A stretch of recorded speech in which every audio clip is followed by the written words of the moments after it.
예수 그리스도의 종 바울은 사도로 부르심을 받아 하나님의 복음을 위하여 택정함을 입었으니 이 복음은 하나님이 선지자들을 통하여 그의 아들에 관하여 성경에 미리 약속하신 것이라. 아멘.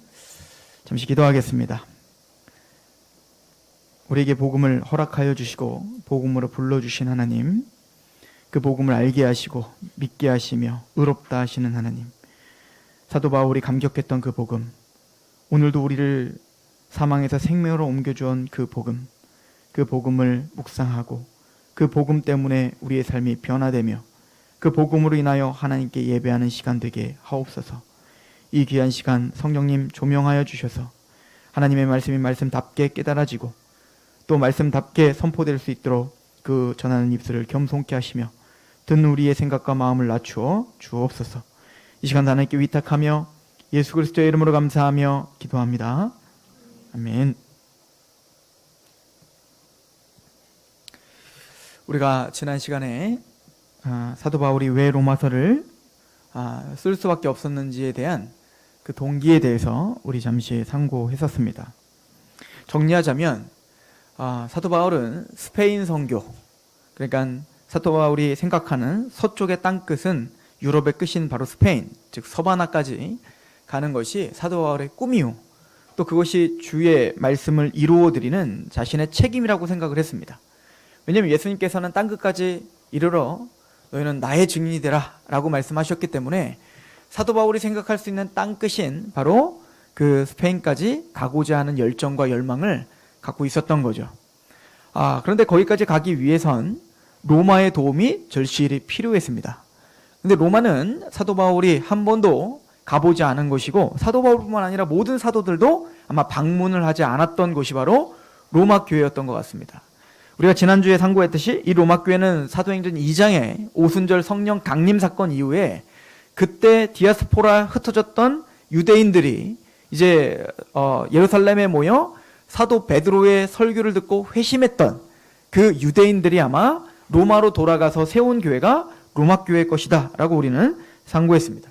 자, 그런데 그 로마를 통해서 사도 바울이 도움을 받아 스페인까지 나를 좀 보내줘라, 이 얘기를 로마서 15장에 이야기하고 있지 않았어요? 자, 그런데 지금 사도 바울의 걱정 하나가 있는데 그건 뭐냐면 자신을 따라다니면서 유대주의적 이단자들, 즉 유대주의적 거짓 선생들이 사도 바울이 세운 교회, 복음으로 세운 교회, 오직 믿음으로 의롭다함을 받습니다, 오직 십자가 부활 그 복음 외에는 그 어떤 것도 구원의 길이 없습니다 라고 충실하게 생명을 걸고 선포하고 그래서 교회들을 세웠는데 1차, 2차, 3차 전도여행을 마칠 그 무렵에 이제는 하나 걱정이 생긴 건 갈라디아 교회처럼 유대주의적 이단자들이 사도 바울이 전한 복음은 잘못된 복음입니다, 그 복음은 부족한 겁니다, 거기에 할례도 받아야 되고 모세의 율법도 지켜야 당신들의 구원이 완성될 수 있고 당신들이 구원을 받을 수 있습니다 라고 잘못 가르치는 자들이 있었다는 거예요. 그래서 그 사람들은 사도 바울의 복음을 흠집을 내기 위해서 사도 바울의 사도성을 의심하게 만들었어요. 그럼 무엇을 갖고 공격했을까요? 여러분들도 잘 아시는 것처럼 사도 바울은 12사도가 아니잖아요. 그죠? 12사도를 핍박했던 사람이었지 않습니까? 그러니까 그 유대주의적 사람들은 따라다니면서 나는 베드로랑 친하다, 나는 예루살렘의 지금 수장인 야고보와 친하다, 나는 그 예루살렘에서 파송된 사람인데 사도 바울은 그 12사도가 아니었다, 사도 바울은 사도가 아니야 라고 하는 것을 흠집을 내려고 했다고요. 그 사람들이 왜 사도 바울의 사도성을 흠집 내려고 했을까요? 사도 바울의 복음이 싫었기 때문에 그런 거예요. 그래서 사도 바울의 복음을 흠집 내기 위해서 사도 바울의 사도성을 흠집 내고 조롱하고 그것들을 매도하려고 했던 겁니다. 자, 사도 바울은 그래서 지금 사실은 세계의 중심이 어디였어요? 그때는 로마였잖아요. 그 로마가 무너져 버리면 선교적인 어떤 그 계획 속에서도 사도 바울에게 큰 타격인 거예요. 또한 사도 바울은 로마 교회가 아직은 그래도 복음 가운데 서 있다는 것을 들었습니다. 그래서 로마서 이제 초반에 우리가 다음 주에 계속 배우겠지만 내가 너희가 복음 가운데 너희의 믿음이 있다는 것을 내가 들었다라고 이야기를 합니다. 자, 그래서 내가 이 편지를 쓰는 것은 너희와 내가 신령한 은사를 너에게 전해줘서, 그 은사는 바로 복음을 얘기하는 거예요. 복음을 내가 너희에게 다시 좀 알려줘서 너희와 위안을 갖고 교제하게 하려 함이다 라고 하는 거예요. 그러니까 너희가 믿고 있는 그 복음이 바로 내가 믿고 있는 복음이고, 또한 내가 전하고 있었던 그 사도적 복음은 바로 하나님에게서 온 복음이며 하나님께로부터 받은 복음이야. 이 복음 외에는 그 어떤 복음도 없어 라고 하는 것을 사도 바울은 강조했어야 됐어요. 그러면 직접 가면 되잖아요. 사도 바울이 그래서 로마서에 뭐라고 하죠? 내가 빨리 너희에게 가기를 원한다. 그런데 내가 지금 빨리 육체가 너희에게 가지 못하는 이유는 지금 예루살렘 교회에서 나에게 연보를 부탁했다. 왜냐면 예루살렘 교회가 지금 흉년이 들어서 지금 힘든 상황이기 때문에 그 예루살렘을 돕기 위한 그 마케도니아 지역이랄지 헬라 지역이랄지 또 소아시아 지역에서 거둔 그 연보들, 그 헌금을 가지고 예루살렘에 갖다 줘야 되는 중차대한 사명을 갖고 있기 때문에 나는 지금 예루살렘으로 가는데, 그러니까 예루살렘은 몸은 가지만 마음은 지금 어디가 있는 거예요? 로마에 혹시나 이단자들이 들어왔을 때 어떻게 되지? 또 지금 여러 가지 갈등들이 있다고 하는데 그 갈등들이, 왜냐하면 사도 바울이 지금 트라우마가 있는 거예요. 왜죠? 갈라디아 교회가 어떻게 무너졌는지 이미 알기 때문에 그 이단자들, 거짓 선생들의 그 가르침이 얼마나 강한지를 알고 있다고요. 여러분들 혹시 우리 우리 사도행전 20장을 잠깐 한번 가보시겠어요? 사도행전 20장. 우리가 지난주에 사도행전 20장이 딱 로마서를 썼을 때의 당시, 그때 그 당시의 어떤 시기라는 것을 말씀드렸었던 거 기억나시죠? 자, 사도 바울이 어떤 심정이었는지, 그러면 로마서를 쓸 그 당시에 그 심정을 한번 보도록 하겠습니다. 사도행전 20장 20장 1절. 소요가 그침에 바울은 제자들을 불러 권한 후에 작별하고 떠나 마게도냐로 가니라. 그 지방으로 다녀가며 여러 말로 제자들을 권하고 헬라에 이르러 라고 할 때 이 헬라 지방이 바로 고린도 지역입니다. 마케도니아 바로 그 밑에 이제 그 고린도가 있거든요. 그리고는 3절에 거기서 석 달 동안 있다가 배 타고 수리하러 가고자 할 때 유대인들이 자기를 해하려고 공모함으로 마게도냐를 거쳐서 돌아가기로 작정하니라. 그래서 고린도에서 석 달을 머물었는데 이때 로마서를 썼다라고 우리가 생각을 해요. 그럼 이때 사도 바울이 어떤 심정이었는가? 그래서 마게도냐를 통해서 이제 예루살렘으로 연보를 갖다 주러 가는 겁니다. 자, 갈 때 사도 바울이 에베소 장로들을 잠깐 불러서 에베소 장로들에게 이야기하는 장면이 있어요. 굉장히 유명한 장면이죠. 한번 가보겠어요. 우리 20장 17절인데요. 바울이 밀레도에서 사람을 에베소로 보내어 교회 장로들을 청하니 오매 그들에게 말하되 아시아에 들어온 첫날부터 지금까지 내가 항상 여러분 가운데서 어떻게 행하였는지를 여러분도 아는 바다. 곧 모든 겸손과 눈물이며 유대인의 관계로 말미암아 당한 시험을 참고 주를 섬긴 것과 유익한 것은 무엇이든지 공중 앞에서나 각 집에서나 거리낌 없이 여러분에게 전하여 가르치고 유대인과 헬라인들에게 하나님께 대한 회개와 우리 주 예수 그리스도께 대한 믿음을 증언한 것이라. 보라, 이제 나는 성령에 매어 예루살렘으로 가는데 거기서 무슨 일을 당할는지 알지 못하노라. 자, 지금 예루살렘으로 갈 때 그때 아가보라고 하는 선지자가 사도 바울에게 예언을 합니다. 뭐라고 예언을 하냐면 당신이 예루살렘으로 가면 안 됩니다. 당신 예루살렘 가면 죽어요 라고 예언을 합니다. 당신이 예루살렘에 가면 결박을 당해서 끌려가는 환상을 내가 봤습니다. 이게 거짓 환상이었을까요? 아니에요. 아가보는 참된 선지자였단 말입니다. 그래서 사도 바울은 그 말씀을, 그 예언을 그대로 받아들여요. 그런데 내가 죽건 살건 상관없다. 난 예루살렘으로 가야겠다 는 거예요.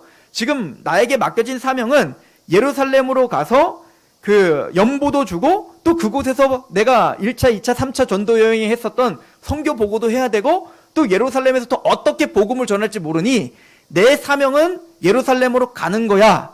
그래서 지금 몸은 어디로 가고 있어요? 예루살렘으로 가고 있다고요. 그리고 이렇게 말합니다. 23절. 오직 성령이 각 성에서 내게 증언하여 결박과 환난이 나를 기다린다 하시나 내가 달려갈 길과 주 예수께 받은 사명 곧 하나님의 은혜의 복음을 증언하는 일을 마치려 하면은 나의 생명조차 조금도 귀한 것으로 여기지 아니하노라. 사도 바울은요, 복음밖에 생각하지 않았어요. 복음을 위해 살았고 복음을 위해 죽었다고요. 이게 사도 바울이 복음을 만난 이후에 변화된 삶이었습니다. 나는 십자가 외에는 전하지 않았고 십자가 외에는 자랑하지 않았다는 거예요. 내가 십자가 외에는 알지 않았다는 거거든요. 그러니까 우리가 믿고 있는 복음, 우리가 믿고 있는 십자가는 사도 바울이라는 그 사도 바울의 인생을 송두리째 바뀌었고 그의 인생의 우선순위와 그의 인생의 모든 것을 바꿔버린 능력이 바로 십자가고 복음인 거예요. 그런데 그 사도 바울을 바꾼 그 복음이 오늘 우리가 믿고 있는 복음이라고요. 우리는 사도 바울의 삶을 보면서 어떻게 저렇게 살 수 있지? 복음 때문이라고 사도 바울은 이야기하고 있는 겁니다. 그러면 그 복음이 오늘 저와 여러분들을 주장하고 있다는 얘기인 거예요. 그 복음을 장난으로 믿는 게 아니라 진짜 믿고 있다면 그 복음이 사도 바울을 변화시켰듯 우리를 역동적으로 변화시킬 수 있는 능력이 이미 복음 안에 있다라고 이야기를 하고 있다고요. 사도 바울이 이걸 뭐라고 하죠? 하늘의 신령한 복을 이미 너에게 주시기 위해서 하나님이 복을 우리에게 주셨다는 거 아니겠어요? 그래서 26절 보십시오. 그러므로 오늘 여러분에게 증언하거니와 모든 사람의 피에 대하여 내가 깨끗하니 이는 내가 거리끼지 않고 하나님의 뜻을 다 여러분에게 전하였다. 사도 바울은 정말 생명을 걸고 자기가 린치를 당하고 파선의 위험을 당하고 강도의 위험을 당하고 또 몇 번이나 태장을 맞으면서 그 구타를 당했지만 그 모든 위험 속에서도 자기는 에베소 교인들에게 지금 3년 반이나 거기서 정말 하나님이 주신 그 말씀을 생명을 걸고 다 가르쳤다는 겁니다. 자신의 온 힘을 다해서 가르치는 것에 전무했다는 거예요. 28절 보십시오. 여러분은 자기를 위하여, 지금 장로들을 모아놓은 거예요. 그 교회를 담당할 장로들. 여러분은 자기를 위하여 또는 온 양떼를 위하여 삼가라. 성령이 그들 가운데 여러분을 감독자로 삼고 하나님이 자기 피로 사신 교회를 보살피게 하셨느니라. 여러분들 잘 보십시오. 사도 바울이 왜 생명을 걸고 하나님의 말씀을 철저히 가르치려고 했을까요? 이 교회는 예수 그리스도의 피값으로 세워진 것이기 때문에 그렇습니다. 허튼 소리 할 수가 없는 겁니다. 이 교회에서 하나님의 말씀 외에 다른 것을 말할 수 없는 거예요. 왜죠? 예수님의 피값으로, 예수님의 생명값으로 만들어진 하나님의 백성들에게 하나님의 말씀 외에 다른 것을 전할 수가 없었던 겁니다. 그래서 사도 바울은 목숨을 걸고 그들에게 말씀을 가르친 겁니다. 29절 보십시오. 그런데 사도 바울이 지금 걱정이 있어요. 어떤 걱정이죠? 내가 떠난 후에 사나운 이리가 여러분에게 들어와서 그 양떼들을 아끼지 아니하며 또한 여러분 중에서도 제자들을 끌어 자기를 따르게 하려고 어그러진 말을 하는 사람들이 일어날 줄을 내가 압니다. 근데 사도 바울이 왜 장로들을 청해서 지금 굳이 또 한번 만나서 눈물로 지금 호소하고 있죠? 내가 목숨을 걸고 복음을 전했고 내가 목숨을 걸고 당신들에게 3년 반이나 최선을 다해서 하나님의 말씀을 전했는데 내가 떠난 후에 이 교회에 이리들이 올 겁니다. 즉 사탄들이 올 겁니다. 즉 거짓 선생들이 들이닥칠 겁니다. 그래서 당신들에게 어그러진 말, 즉 하나님의 말씀인 듯 하나 그게 말씀이 아닌 어그러뜨려서 자기 멋대로 그 말씀을 가르쳐서 하나님의 말씀과 원리가 아닌 자기의 가르침으로 자기의 제자를 만들 거라는 거예요. 주님의 제자가 아니라 말씀의 제자가 아니라 하나님의 제자가 아니라 목사의 제자를 만들 거라는 거예요. 그 사역자의 제자를 만들 거라는 거예요. 나를 따르게 할 거라는 겁니다. 그게 너무 걱정되는 겁니다. 왜냐하면 사도 바울이 가는 곳마다 항상 그런 이단자들이 쫓아다니면서 사도 바울의 복음을 희석시키고 또 하나님께 복종하고 주님께 복종하는 게 아니라 그 목사와 그 사역자에게 복종하게 하는 자기 이득을 취하려고 하는 그 거짓 선생들이 항상 들이닥치기 때문입니다. 라고 사도 바울은 이야기하고 있는 겁니다. 그래서 31절 보세요. 그러므로 여러분이 일깨어 내가 3년 반이나 밤낮 쉬지 않고 눈물로 각 사람을 훈계하던 것을 기억하라. 지금 내가 여러분을 주와 및 그의 은혜의 말씀에 부탁하노니 그 말씀이 여러분을 능히 든든히 세우사 거룩하게 하심을 입은 모든 자 가운데서 기업을 얻게 하려 하실 것입니다. 그러므로 성도들이여, 당신들은 내가 주님과 주의 말씀에 내가 이 교회를 부탁합니다. 그러므로 여러분들은 밤낮 내가 쉬지 않고 3년 반이나 가르쳤던 그 가르침을 기억하세요. 그리고 이 말씀에 집착하세요. 이 말씀을 배우셔야 되고 이 말씀 위에 굳건히 서셔야 그 말씀이 여러분들의 믿음을 단단하게 세울 겁니다. 이게 사도 바울의 유언과 같은 이야기인 거예요. 다시는 에베소 교회를 보지 못합니다. 이 마음, 이 심정으로 로마서를 쓴 거예요. 같은 시기에 썼다니까요. 이 심정으로 지금 사도 바울이 그러면 내가 전한 복음이 뭔가, 내가 밤낮 가르쳤던 그 말씀, 그 복음, 하나님의 나라가 무엇인가가 신약에 기록됐습니다. 사도 바울의 로마서, 고린도 전후서, 또 디모데 전후서, 데살로니가 전후서, 이런 하나님의 말씀에 기록이 됐죠. 특별히 사도 바울은 로마 교회가 희석되고 무너질까봐 이 시점에 그 심정으로 로마서를 기록하고 있다고요. 그래서 로마서는 처음부터 끝까지 복음의 영화로움과 그 복음을 믿고 있는 하나님의 백성들이 얼마나 능력 있으며 얼마나 선한 하나님의 열매들을 드러내는가, 그 복음이 우리의 삶을 얼마나 역동적으로 변화시키는가에 대한 증거를 로마서에 이야기를 하게 될 거라는 겁니다. 이 심정으로 로마서를 썼다고요. 그래서 로마서 시작에 사도 바울이 무엇을 제일 먼저 얘기해야 될까요? 난 사도다, 이 얘기를 얘기하는 겁니다. 나는 여호와의 종이다, 이 얘기를 하는 겁니다. 나는 하나님의 종이며 나는 사도다. 왜 이런 얘기를 할까요? 나는 사도야, 나는 여호와의 종이야, 그러면 내 말 잘 들어, 이 얘기가 아니라 자기를 높이려는 게 아니에요. 사도 바울이 목숨을 걸고 자기가 하나님에게 온 종이며 내가 사도라는 걸 이야기하는 이유는 그 복음을 자꾸 희석하려고 하는 자들이 나의 사도성을 의심하게 하기 때문에 내가 내 사도성이 얼마나 확실한 것인가를 먼저 이야기해야 됐었던 겁니다. 그래서 로마서 1장은 나는 바로 하나님의 종이다 라고 이야기하는 겁니다. 여기서 하나님의 종이라고 하는 단어는요, 구약에 자주 나오는 단어입니다. 하나님의 종이라는 단어는 모세랄지 아브라함이랄지 여호수랄지 또 사무엘이랄지 또 여러 선지자들과 같이 하나님께 특별한 계시를 받아 하나님의 말씀 가운데 그 말씀을 선포했던 구약에 하나님의 종들을 가르칠 때 표현하는 말이 바로 하나님의 종이라는 뜻이라고요.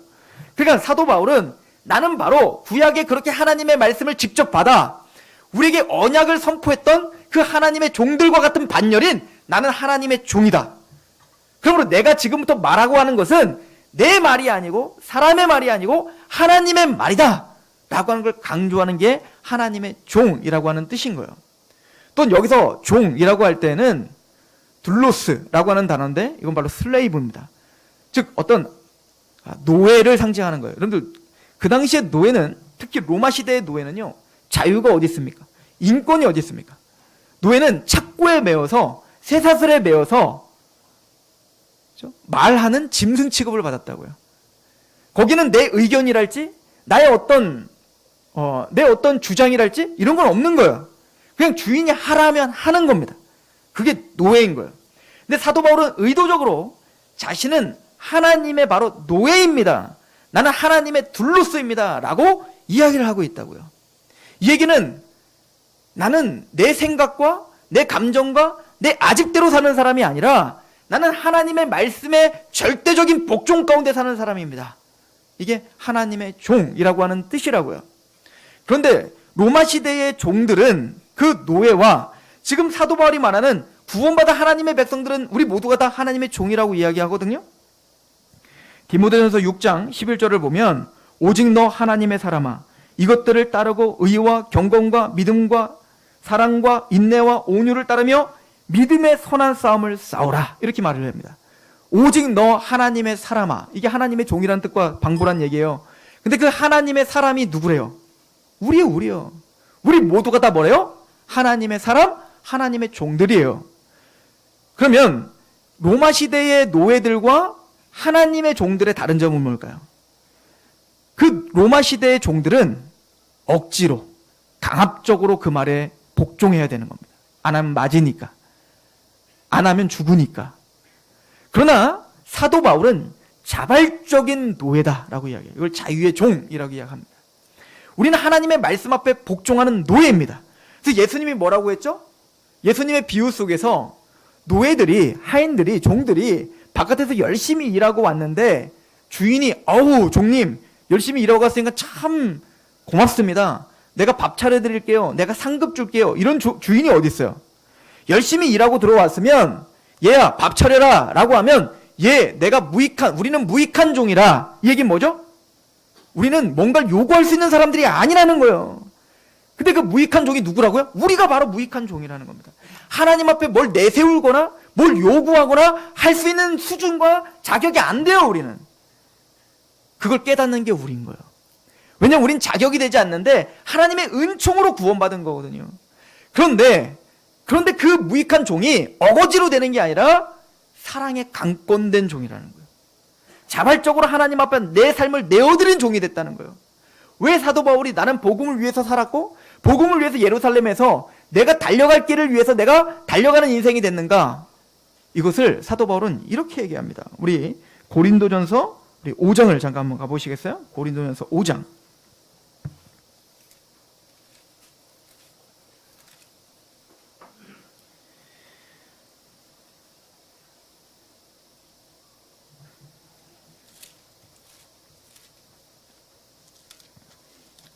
죄송합니다. 고린도 후서 5장이에요. 고린도 후서 5장.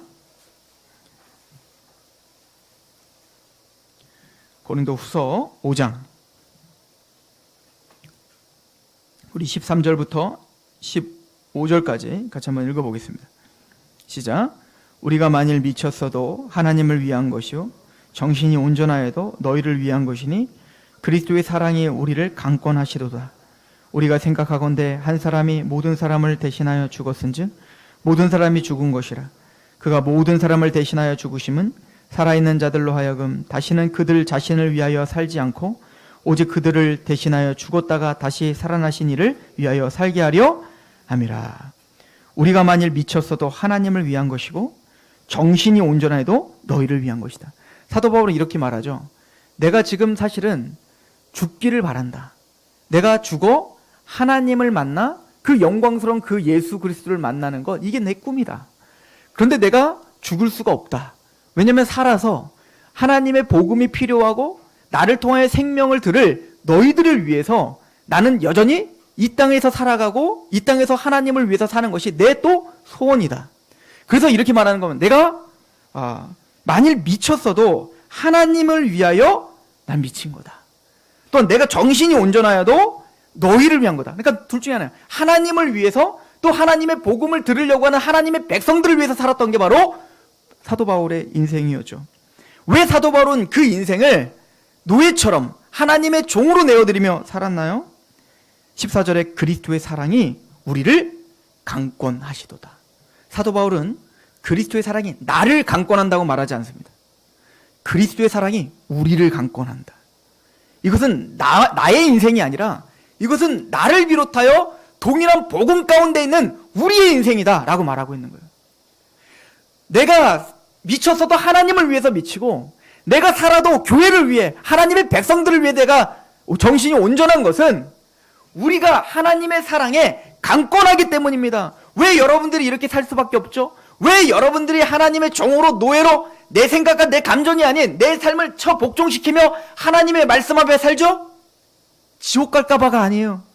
하나님 앞에 내가 뭔가 하지 않으면 내 자녀가 안 될까봐, 또 내가 인생이 내가 병 걸릴까봐, 이래서 내가 열심을 드리는 게 아니야. 하나님의 사랑이 나를 강권합니다.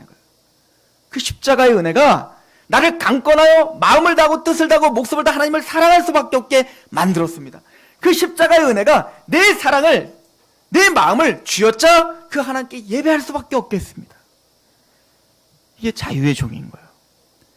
사도 바울은 다메섹 도상에서 예수님을 만나기 전에 그 예수를 믿는 자들을 철저하게 비판했고 죽이기까지 했습니다. 그런데 복음을 만난, 부활하신 예수를 만난 이후에 그의 삶은 완전히 뒤바뀐 겁니다. 그의 삶은 하나님, 예수님, 바로 당신이 나의 주님이십니다. 그래서 우리는 예수를 고백할 때 주와 그리스도라고 고백하는 거예요. 우리가 진짜 구원받은 사람은 당신은 우리의 그리스도이십니다. 당신은 기름 부음 받은 자입니다. 당신은 우리의 메시아입니다. 당신은 나를 구원하신 유일하신 구원의 통로이십니다. 길이요 진리요 생명이십니다. 그것만 아니라 당신은 나의 주님이십니다. 당신은 나의 큐리오스이십니다.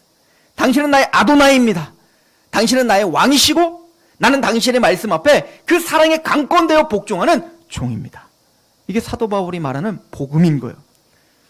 우리를 하나님의 종으로 만드는 힘, 능력이 바로 복음이라는 거예요. 그래서 사도 바울은 바로 나는 하나님의 종이다. 그리고 나는 하나님의 사도다. 나는 이미 갈라디아서 1장 15절에 보면 나는 엄마 태중에 있을 때 사도로 부르심을 받았다. 택정함을 받았다 라고 말해요. 여러분들 유심히 보면 그 사도 바울이 표현하는 이 표현이 함부로 표현할 수 없는 표현입니다.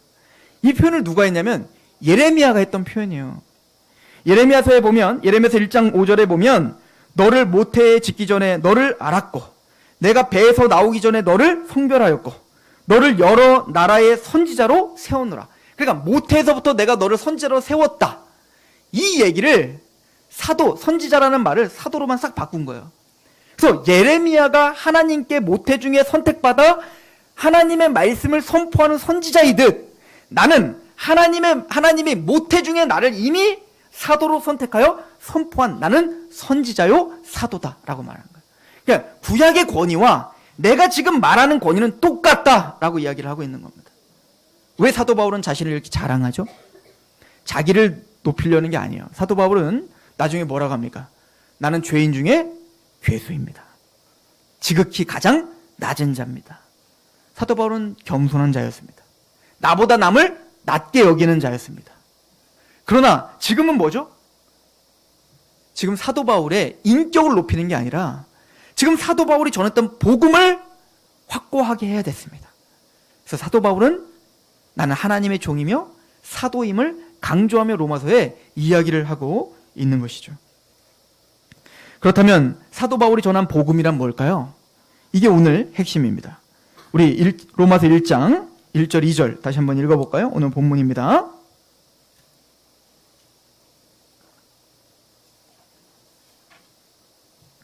시작. 예수 그리스도의 종 바울은 사도로 부르심을 받아 하나님의 복음을 위하여 택정함을 입었으니 이 복음은 하나님이 선지자들을 통하여 그 아들에 관하여 성경에 미리 약속하신 것이라. 사도 바울은 내가 전한 복음은 하나님의 복음이다 라고 표현합니다.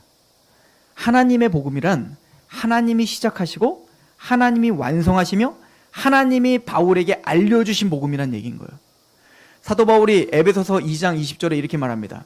너희는 사도들과 선지자들의 터 위에 세우심을 입은 자라. 이 얘기는 뭐냐면 우리의 모든 믿음의 근거는 사도들과 선지자들의 근거 위에 서 있다는 거예요.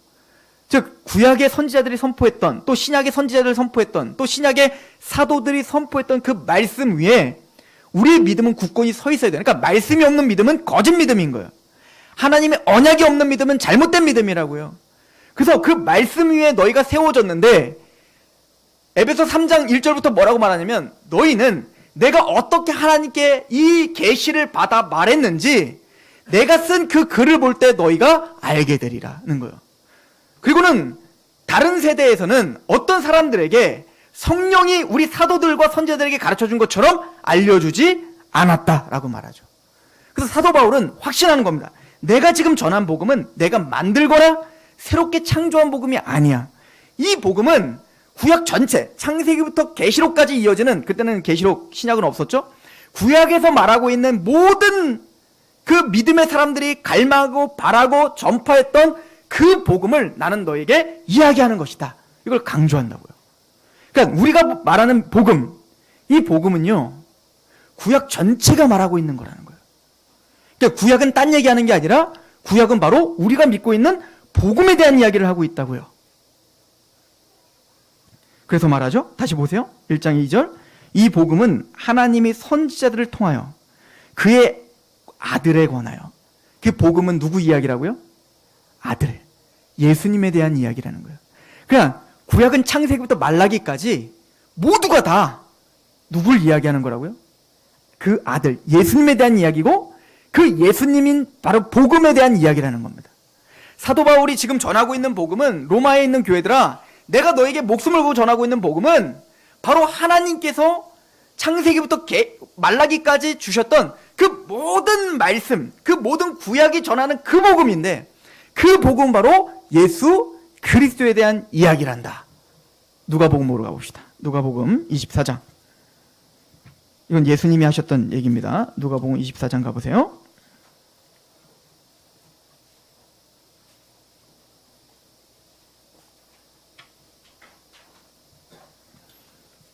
(44절부터) 보겠습니다. 예수님께서 십자가에 죽으시고 3일 만에 부활하셨습니다. 그리고 부활하시고 40일 동안 제자들에게 나타나 하나님의 나라를 가르치십니다. 그죠? 그 장면이에요. 그 첫 번째 장면입니다. 44절 제가 한번 읽어보겠습니다. 또 이르시되 내가 너희와 함께 있을 때에 너에게 말한 바 곧 모세의 율법과, 이 모세의 율법은 뭐죠? 모세오경, 창세기, 출애굽기, 레위기, 민수기, 신명기, 여기까지가 모세오경입니다. 모세의 율법과 선지자의 글, 이 선지자의 글은 사사기, 사무엘상하, 역대상하, 열왕기상하, 예레미야, 애가, 이사야, 그 모든 것을 선지서라고 하고 있습니다. 그리고 시편, 시편은 뭐죠? 시편, 잠언, 전도서, 아가서, 이런 걸 우리는 시가서라고 불러요. 이게 지금 유대인들이 구약 성경을 나누는 세 가지 구분입니다. 그러니까 모세의 율법과 선지자의 글과 시편은 뭘 가리키는 거예요? 구약 전체를 가리킵니다.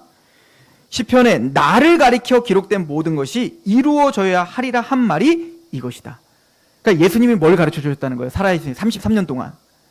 3년 동안 공생애 하시면서 창세기부터 말라기까지 모든 성경은 바로 나를 가리켰다.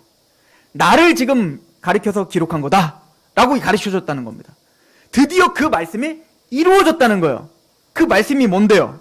봅시다. 45절부터 우리 48절까지 같이 읽습니다. 시작. 이에 그들의 마음을 열어 성경을 깨닫게 하시고 또 이르시되 이같이 그리스도가 고난을 받고 제3일에 죽은 자 가운데서 살아날 것과 또 그의 이름으로 죄사함을 받게 하는 회개가 예루살렘에서 시작하여 모든 족속에게 전파될 것이 기록되었으니 너희는 이 모든 일의 증인이라. 구약 전체가 가르치고 있는 것은 나를 가리켜 기록한 건데, 내가 성경에 기록된 대로 십자가에 죽고 또 성경에 기록된 대로 3일 만에 부활하여 회개하는 하나님의 복음의 은혜가 땅끝까지 이르러 증거되는 거, 이 이야기가 어디에 기록됐다고요? 창세기부터 말라기까지 기록됐다는 거예요. 그러니까 사도 바울은 이 예수님의 이야기를 받들어 내가 너희에게 전한 그 아들에 대한 이야기, 그 복음 바로 십자가와 부활 이야기예요. 이 고린도전서 1장에 15장에 나오는 거예요. 그 십자가와 부활을 통해서 완성하신 그 하나님의 나라에 대한, 복음에 대한 이야기를 바로 구약 전체가 이야기하는 거야. 그러므로 여러분들이 아브라함 이야기를 통해서 뭘 발견해야 돼요? 예수님의 십자가와 부활 이야기가 발견되어야 되는 거예요. 노아 이야기를 통해서 윤리적, 도덕적인 것도 물론 우리는 배울 수 있지만 그것보다 우선순위로 뭘 배워야 되는 거예요? 예수 그리스도에 대한 이야기를 배우는 겁니다. 여러분들이 야곱, 이삭 이야기, 다윗 이야기, 그 다윗 참 놀랍더라. 다윗과 같은 우리도 그런 사람이 되자. 물론 훌륭합니다. 그러나 그것 이전에 먼저 그 다윗 이야기를 통해서 다윗의 후손이신 예수 그리스도가 어떻게 드러나는지, 그래서 하나님의 은총이, 하나님의 언약이 어떻게 드러나는지를 설명되어지고 그게 믿어지고, 그래서 말씀을 볼 때마다 복음이 영화롭게 되는 거, 이게 하나님의 뜻이에요. 그래서 사도 바울은 구약 전체가 바로 내가 전한 복음을 이야기하고 있다 라고 하는 이야기를 사도 바울은 이야기하고 있다고요.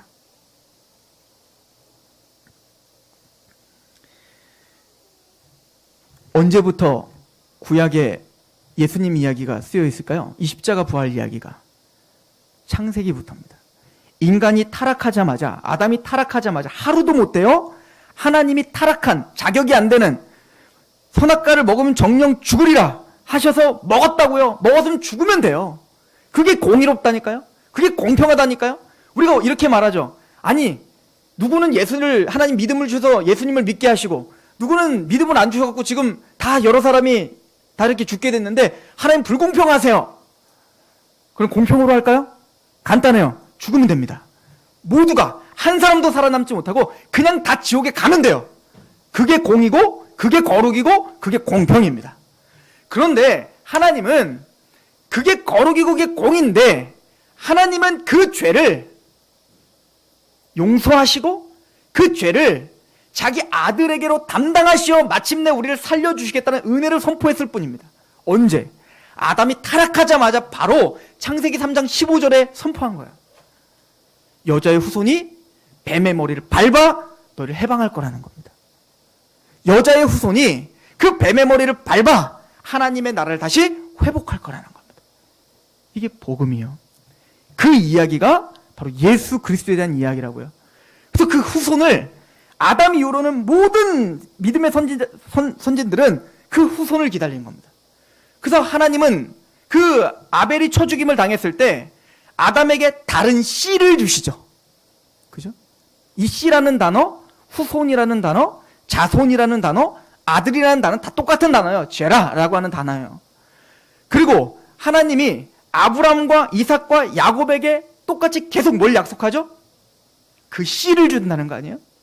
특히 창세기 22장, 여러분들 아브라함이 이삭을 바치는 사건 이후에 하나님이 약속하십니다. 뭐라고 약속하시죠? 너의 씨가 대적의 문을 부수리라. 뭘 예언한 겁니까? 여자의 후손이 뱀의 머리를 밟겠다는 예언인 거예요. 다윗에게 약속합니다. 너의 자손이, 너의 자손에, 너의 나라를 영원한 나라로, 그 통치가, 그 귀가 떠나지 않는 나라로 반드시 삼겠다. 즉 뭐죠? 그 여호와의 나라, 즉 다윗의 나라가 이제는 모든 나라들을 정복하고 마침내는 그 거룩한 하나님의 나라가 영원할 거야. 그 다윗의 자손이 누굽니까? 그래서 마태복음 1장은 뭐라고 기록하죠? 딱 신약이 시작하자마자 아브라함과 다윗의 자손 예수 그리스도의 세계라.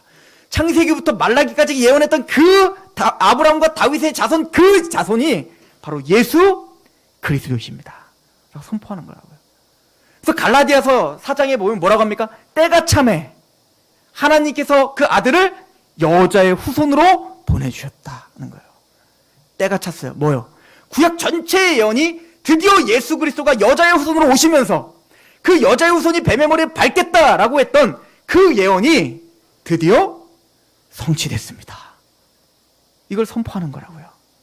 사도 바울은 지금 창세기 3장 15절부터 이어지는 그 모든 구약에 관통하는 그 예수 그리스도의 복음의 이야기를 생각하며 로마서를 쓰고 있습니다.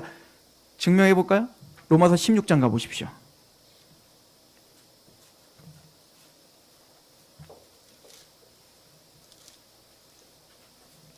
로마서 16장 20절입니다.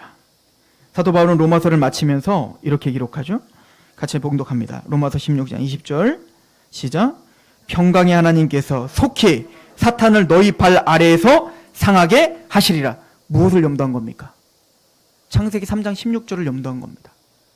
사도 바울의 머릿속에는 창세기부터 말라기까지 그 몇천 년의 역사를 하나님이 주장해 오시고 또 우리에게 인내하시며 선지자를 통해서 선포하신 바로 그 복음, 그 메시아, 그 씨는 바로 내가 지금 전하고 있는 그 아들 예수 그리스도다.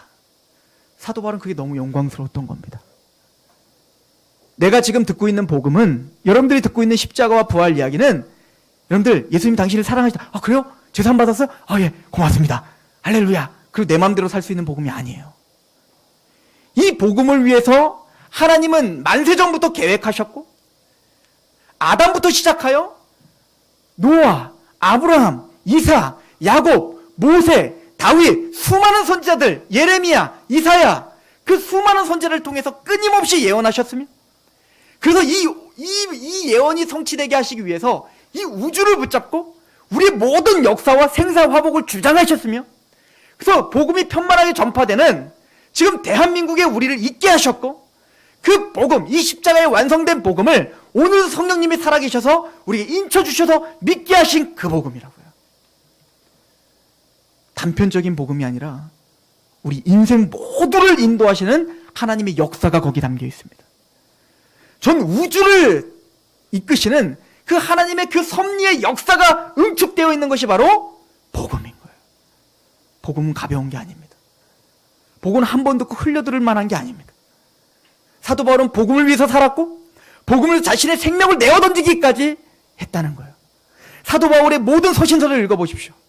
모든 성도들의 그 삶의 모든 모토와 우선순위는 복음 전파 전도의 모든 포커스가 맞춰져 있어요. 너희가 먹든지 마시든지 무엇을 하나님의 영광을 위해 하라. 고린도전서 10장의 이야기죠. 왜 우리가 그렇게 해야 됩니까? 너희를 통하여 구원을 얻게 하라는 거예요. 사도 바울은 이 복음을 위해 살았고 복음 때문에 살았고 그 복음 때문에 자신의 인생을 내어 던지며 지금 복음서, 이 복음이 얼마나 귀한지를 로마서에 이야기하고 있습니다. 저와 여러분들이 알고 있는 복음은 무엇입니까? 저와 여러분들이 알고 있는 십자가의 의미는 도대체 어디까지이십니까? 사도 바울이 가졌던 그 감격이 그 복음이 우리 안에 회복되시길 축원합니다. 기도하겠습니다. 하나님,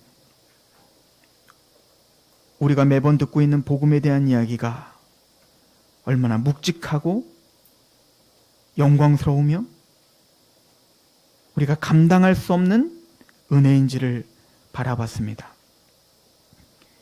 연약하고 우둔한 입술로 그 십자가의 은혜와 복음의 영광스러움을 어찌 다 담겠습니까? 그러나 사도 바울이 감격했던 10분의 1이라도, 아니 100분의 1이라도 우리가 함께 감격하고 그 사랑에 강권되어 나는 하나님의 종입니다. 나는 그 복음을 위해 사는, 또 복음을 위해 살기로 택정받은 하나님의 사람입니다. 그렇게 고백하며 사는 우리가 되게 하시옵소서. 예수님의 이름으로 감사하며 기도합니다.